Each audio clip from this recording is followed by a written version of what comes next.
What's Poppin Shea Butter Beauties, and welcome back to my channel. This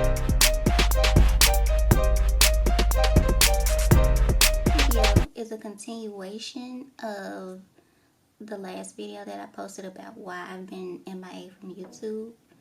And like I said in the video, if you're not following me on my other social media, then I need you to go take care of that. But if you're new here, go ahead and hit that subscribe button and the like button for more content from me, and make sure to cut on the notification bell so you'll know when I post a new video. I'm trying to do better, y'all, I promise. But let's hop into it.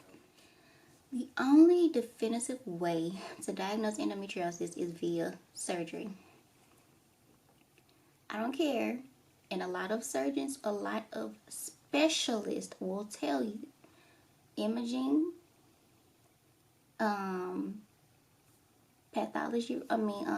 pap smear reports, they're not necessarily going to report it. It is possible for some women, but not for all women, because my imaging will come back clear every single time. Every single time. But I had a significant amount of endometriosis. So the only way to really know for sure concrete evidence is to have the surgery and have the biopsy done.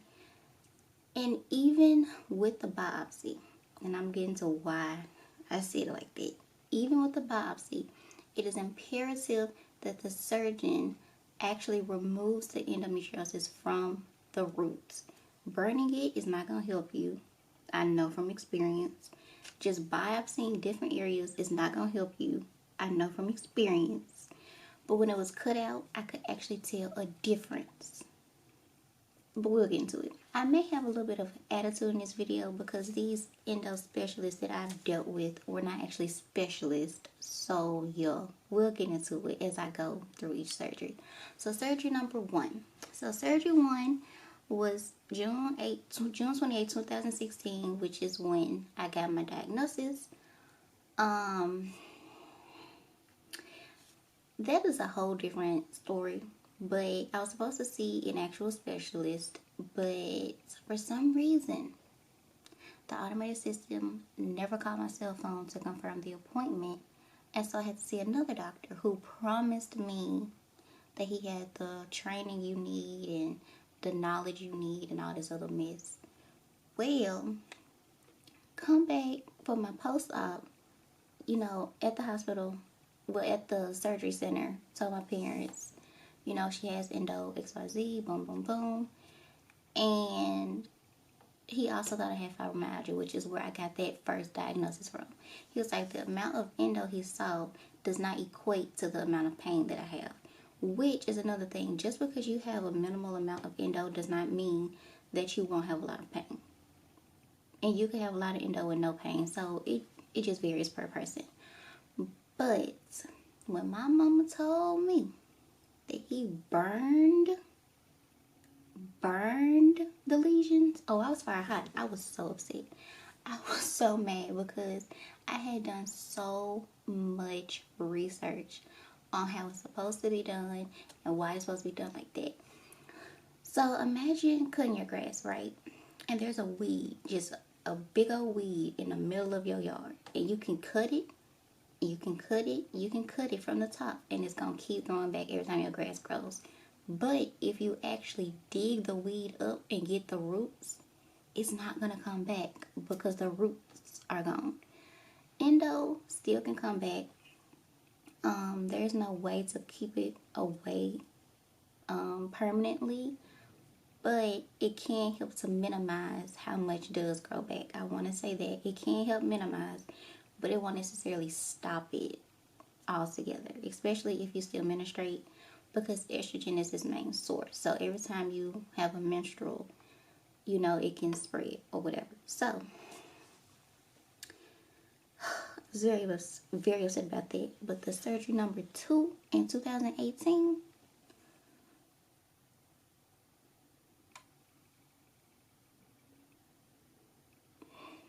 so this is the gynecologist that the fertility doctor referred me to, because I was not going back to my original one. She absolutely not. But The second surgery, I had told my doctor, I was like, I really feel like my endometriosis has grown back. I'm having the same pulling sensation. My menstrual is just as bad as it was before the surgery. The clotting, everything. Like, everything was a telltale sign that it had grown back. I mean, it was never taken away, but that's a different story. So, he was like, 3 and 4 women or some number he gave me, they have surgery, and when nothing is found, they feel better. And I was thinking to myself in my head, well, I'm not one of them. I don't know what to tell you, sir, but okay. He did the surgery. My intestine was attached to my pelvic side wall, and endometriosis was present. But this is the thing that made me angry. He only biopsied. He didn't even burn. He didn't cut. He didn't do nothing. He just biopsied random areas, and all of it came back as endo. All of it came back as endo. So he left it there. He left it. Now, I've been in a menopause multiple times. So it does stop my menstruation. Like, currently, I haven't menstruated in over a year at this point. But I still have the pain, which is annoying. Anyway, he wanted me to not menstruate, blah, blah, blah, woo. Then my bladder started acting up. So he's like, okay, I'm going to send you to the bladder doctor upstairs. Cool, whatever. That doctor.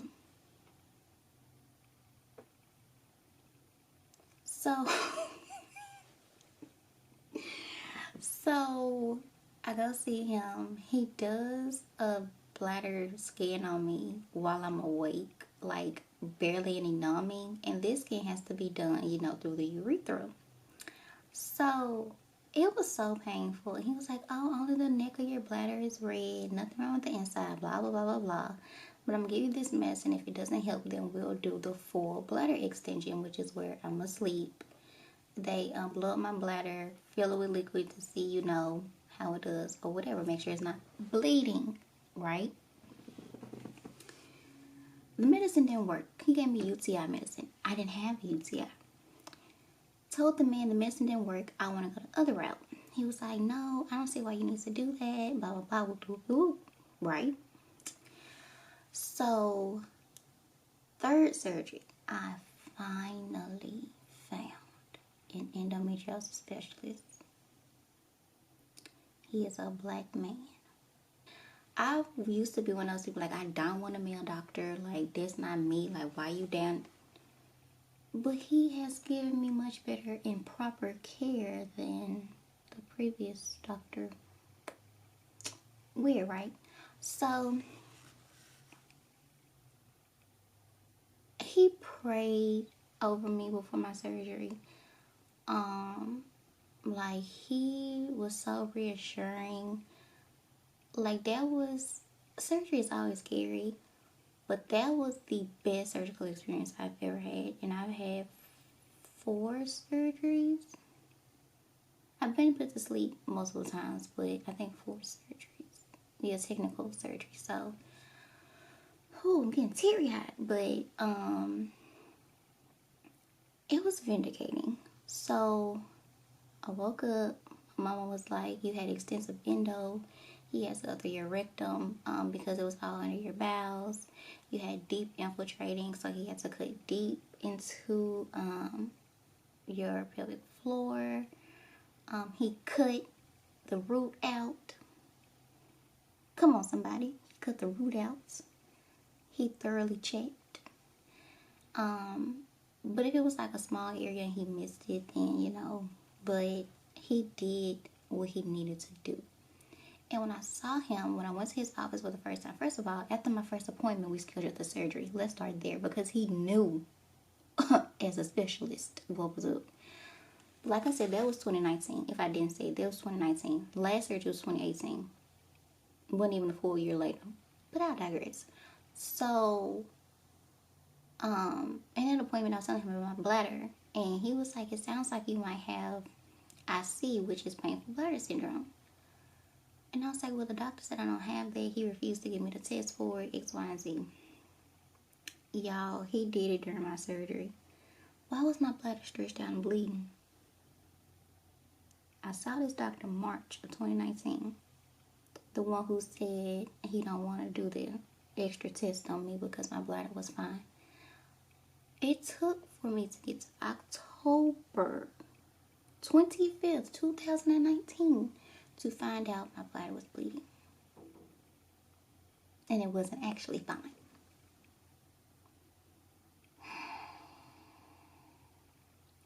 So I had to do bladder installations for that. It wasn't any endo in my bladder that I'm aware of, but I did write down deep fibrotic infiltrated endometriosis, a 0.5 centimeter fibroid, and then the bladder thing. So yeah. This same doctor was like, you don't need to have cycles, especially if you are experiencing the pain and symptoms that you have, especially with the clotting. Clotting is never good.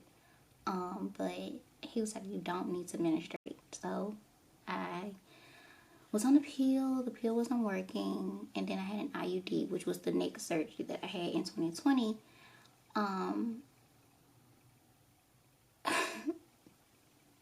We thought the IUD was gonna work, but I was still menstruating. Like, it never stopped like he wanted it to.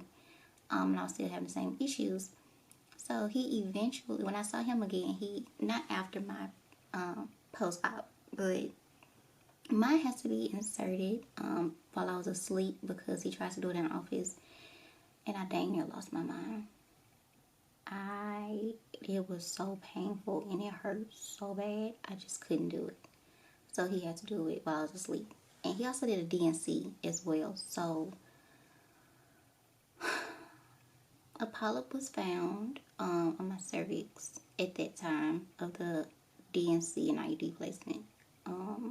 It wasn't showing up on scans or anything. That's why I said you have to have the surgery, because things were showing up for me that weren't showing up on my pap smears or my scans or anything. Like, everything looked fine, but in reality, I had stuff going on. Like, we didn't know I had a fibroid, and I had an ultrasound before this surgery. You couldn't see it. I mean, it was small, but you couldn't see it. So if I didn't have that surgery, then it could have just grew, and that would have been a whole different problem, you know? So, oh, child. But, IUD didn't work. I could not find him because he left the office that he was at. I could not find my doctor, so I had to go back to the one who did the second surgery. He was like, did I insert this? And I'm like, no. But I couldn't find my string. So you know with the IUD, you have to check for your string every month. I couldn't find mine. Still having the same issues, whatever. Finally found my doctor again. Told him what was going on. Checked my IUD. It wasn't where he put it. It was no longer in place. So I had to come off of that June of last year and go back on the pill. So I've been on the pill ever since, and yeah. But yeah, my journey hasn't been easy. It's been very overwhelming, and I wouldn't say sacrificial because I was having to sacrifice a lot of time by going to the doctor continuously and not getting real help, real results. So I am beyond grateful. I'm so beyond grateful for my current gynecologist. I pray that he never moves. Please don't move. Because the amount of care that I get is amazing. I'm still having some issues and we can't figure out why. But, I mean, like he told me, he's not God. Like, he's only a product of God and he can help me to the best of his ability. So, just that alone, the fact that he admitted that he's not perfect, like he doesn't know every single thing, wasn't reassuring enough for me. But I wouldn't wish this on nobody. Not even my worst enemy. And I don't have a worst enemy. I don't have any enemies. Like,